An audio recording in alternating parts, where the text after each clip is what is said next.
Hey, what's up YouTube? You're watching Ready Set Drone, and if you remember, I did a video about the Potensic A30 a while back. This is actually one of my favorite little line of sight flyers, but it has a big brother, the Potensic A30, and I'm gonna give this guy away. So watch till the end, and during the video, I'll explain how you can win this drone, so stay tuned.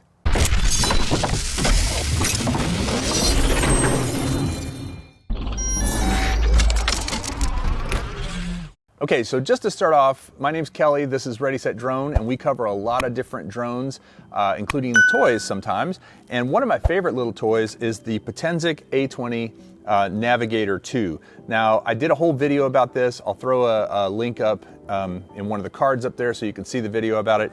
The reason it's one of my favorites is because there's no app, it's very simple to fly, and if you're just learning how to fly line of sight, it's a really great, inexpensive little drone. It actually comes with 2 batteries, which gives you more flight time. Well, lo and behold, I noticed that Potensic has a big brother to the A30 called the A30 Navigator 3, and it's this one here, and you can see it's a decent amount bigger than the other one. It still uses a 1S battery, but it's a bigger battery, and it's got a little more kick, does a little better in the wind because it has a little stronger motors. They're brushed motors, they're not anything special, but for flying around and learning how to fly line of sight, it's really a great little drone. Now, one of the things, as I said, I really liked about this, no app, very simple to fly, not overly complicated, and also it has this super bright LED in the front. That's not a camera. There's no camera, there's no app, there's no way to record video with this. It's just an LED to help you with orientation, and if you're flying indoors, for example, it kind of brightens up the area in front of the drone. This one has the same thing, only it's a bigger LED, brighter LED. This one also has a little easier to put in and out battery. Now, I'm gonna set this one aside for a second. So the A30 comes with a remote control similar in size to the A20's remote. It's just a little kind of toy video game style remote. It's fine for me. I have pretty big hands and I do just fine with this thing, but of course I'm used to flying these. But it's good because it's also compact, so if you wanted to pack this down and take it with you somewhere in a case or in the box, it's pretty easy to pack down.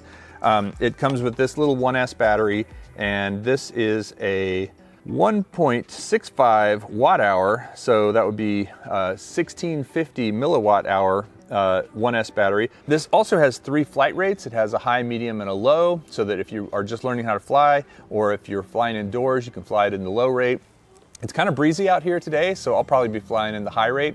It still self-levels, it just, your low rate is gonna give you just a little bit of tilt, your medium rate's gonna give you a little more, and your high rate's gonna give you a little more, so you can fly faster and you can fight the wind a little bit better.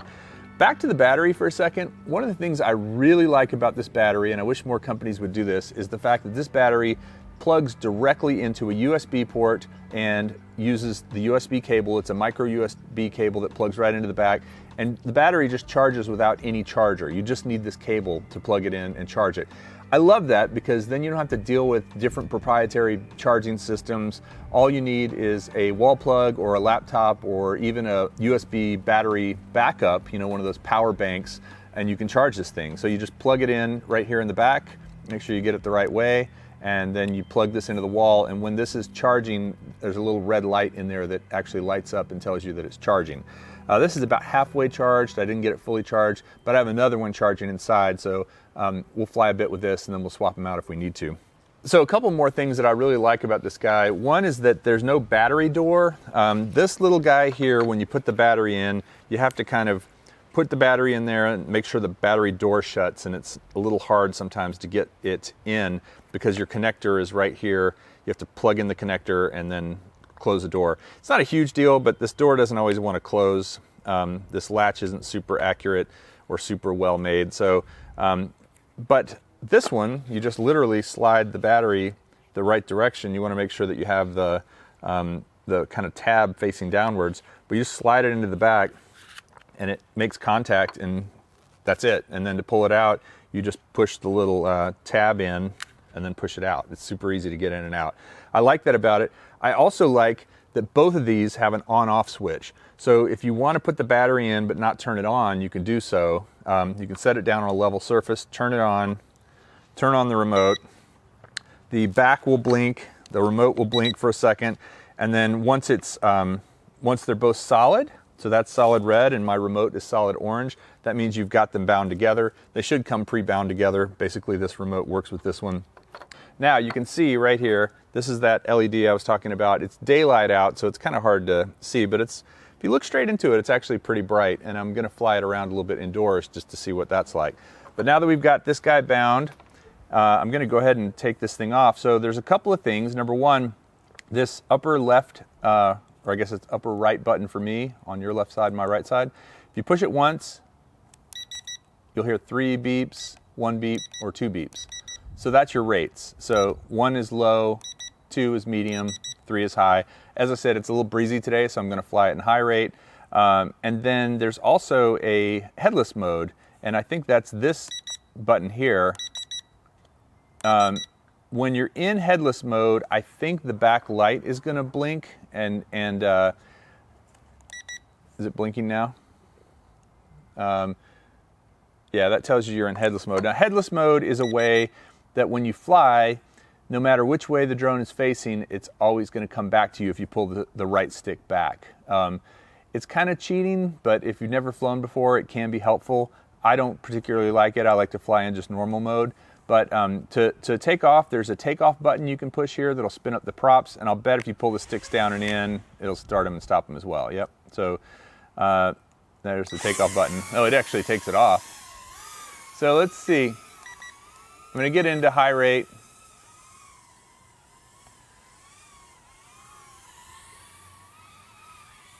And as you can see, it is a little breezy here today. Now, one of the things that this drone seems to be doing really well that I actually didn't know, and maybe it says it on the box, is it's holding its altitude really well. I'm not doing the left stick at all, and it seems to be hanging its, staying in place pretty well as far as the altitude goes. But as I said, it's pretty breezy. I can definitely feel the wind blowing it around a little bit. I'm gonna just take it out to the yard, take it back this way. And that's one of the nice things about having these little ducts around the propellers is you can bump into stuff and it won't really, well, if you do that, you'll crash. Is it right side up? It is. Okay. It's facing me. It's facing you, okay. So,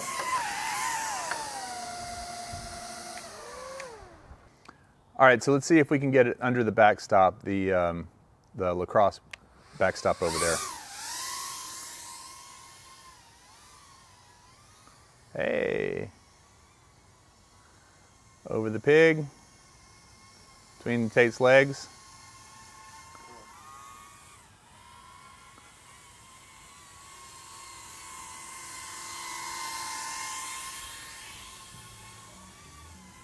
Yeah, as I mentioned, it does a pretty good job of holding its altitude. I'm not holding the altitude right now, and it's going up a little bit, but that's because it's going into some wind, I think, over there in the yard. Oh, and there's a nice recovery after it hits the wall.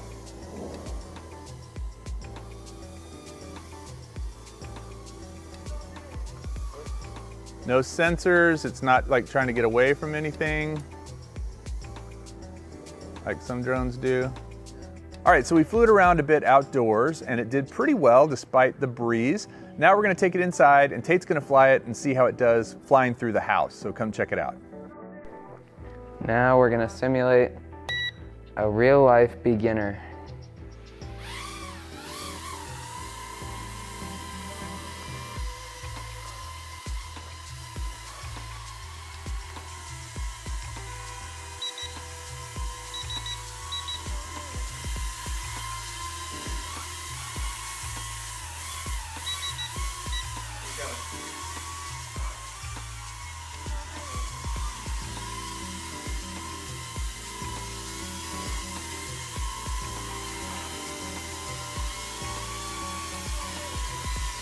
We're in dangerous territory.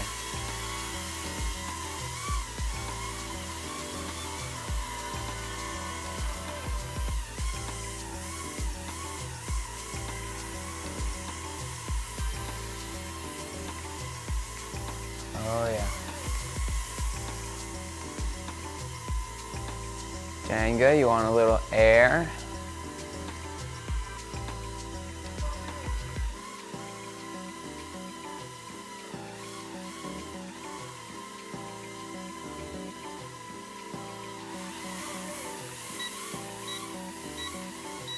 Oh, it's beeping.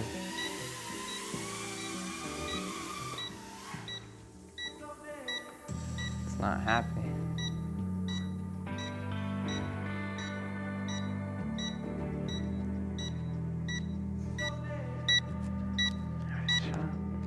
All right, so at the beginning of this video, I told you could win this Potensic A30, and now I'm gonna tell you how.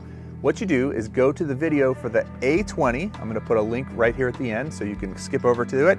And in the comments for the A20, its little brother, I want you to just put A30, capital A, number 30. And when you do that, from all of those selections, I'm going to pick a winner on my next live show, which will be the first Friday in March, which is coming up in about a week. So if you want to win it, go to the video for the A20, put A30 in the comments, and when you do, I will pick the winner out of all those comments for this little guy. If you've enjoyed this video, I hope you'll give it a thumbs up, and I hope you'll subscribe to Ready Set Drone. Thanks for watching, and we'll see you next time.